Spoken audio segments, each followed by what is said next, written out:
When a team doesn't just win, but dominates, it sends a message to the entire league. The Rams are back, and they mean business. That's exactly what happened in Sunday Night Football, where Los Angeles dismantled the Buccaneers in a performance that left fans cheering and analysts rethinking the NFC landscape. But beyond the score, there's drama, emotion, and some behind-the-scenes chatter, including what Leonard Brockers had to say about Aaron Donald's infamous SNF celebration. Today, we're breaking it all down.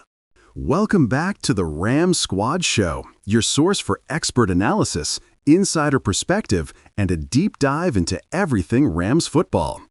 In this episode, we're recapping a dominant win over the Buccaneers, exploring what made this victory so special, and revealing Brockers' insights on Aaron Donald's celebration that everyone's talking about. Whether you watch the game or just want the inside scoop, this episode is packed with the key takeaways every Rams fan needs to know. Let's start with the obvious, the win. From the opening snap, the Rams set the tone. The offense was precise, efficient, and ruthless, executing McVay's game plan with surgical precision. The quarterback was in rhythm, connecting on critical passes that kept drives alive and defenders on their heels. The running game wasn't just functional, it was explosive. Each carry seemed to open up another dimension of the offense, forcing Tampa Bay to adjust on the fly. The result was a team moving with the kind of cohesion that championship runs are built on. On the defensive side, the Rams were equally dominant. Pressure on the quarterback disrupted the Buccaneers' timing, and the secondary capitalized on mistakes, turning turnovers into momentum-shifting plays. What stood out most was the defense's discipline. They didn't just react, they dictated the flow of the game, bending without breaking and striking when it mattered most. It was a clinic in execution, teamwork, and preparation, and it left Tampa Bay scrambling the entire night. But beyond stats and highlights, there were moments that defined the culture of this team. Aaron Donald's celebration after a key play on SNF became an instant talking point. For some, it was a statement of dominance. For others, a glimpse into the fiery mindset of one of the league's most intimidating defenders. That's where Leonard Brockers' comments come in. Brockers, known for his no-nonsense approach, offered insight into what drives Donald and why that celebration meant more than just emotion.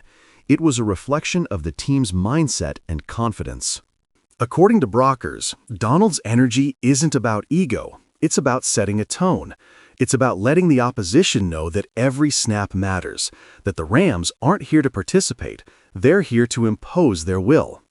And it's contagious. When one player shows that intensity, it reverberates across the locker room, elevating performance across the board. Brockers' perspective gives fans a look at the synergy between star power and team chemistry that makes this Rams squad special. Now, let's break down the tactical side. What made the Rams' offense so effective? First, the balance.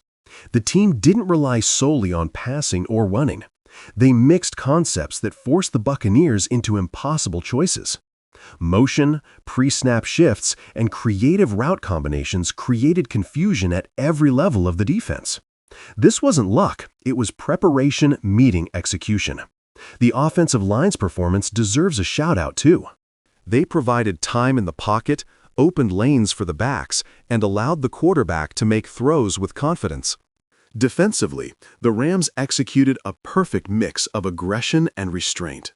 They pressured the quarterback but maintained coverage discipline, forcing errors without overcommitting. Their ability to read Tampa Bay's tendencies, anticipate plays, and adjust in real time made the Buccaneers' offense look tentative and reactive.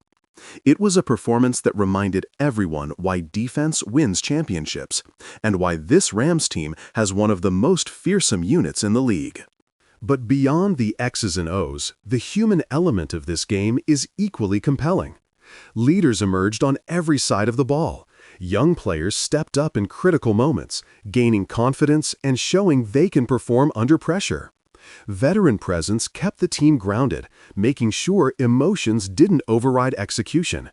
And at the center of it all, Sean McVay's adjustments and communication were masterful, demonstrating why he's one of the top minds in the NFL. The implications of this win go beyond one game. It sends a message to the rest of the NFC. The Rams aren't just playoff contenders. They're a team capable of dominating when it matters most. It gives the players confidence, reinforces the game plan, and sets the tone for the rest of the season. Every snap, every adjustment, and every celebration contributes to a culture of winning that is becoming unmistakably Rams. As we look ahead, the key takeaway is this: momentum matters, but culture sustains it. Aaron Donald's celebration may have been a highlight, but the real story is the environment the Rams are creating. Discipline, execution, confidence, and leadership are all at peak levels right now. If they maintain this trajectory, there's no reason this team can't make a deep playoff run and maybe even contend for the Super Bowl. That's going to wrap it up for today's episode of the Rams Squad Show. A dominant win over the Buccaneers, insight from Brockers on Donald's celebration, and a team that's building momentum, culture, and confidence all at the same time. Make sure you subscribe, drop your thoughts in the comments, and tell us, what moment from this game stood out most to you, and how do you think it impacts the Rams moving forward? Thanks for tuning in.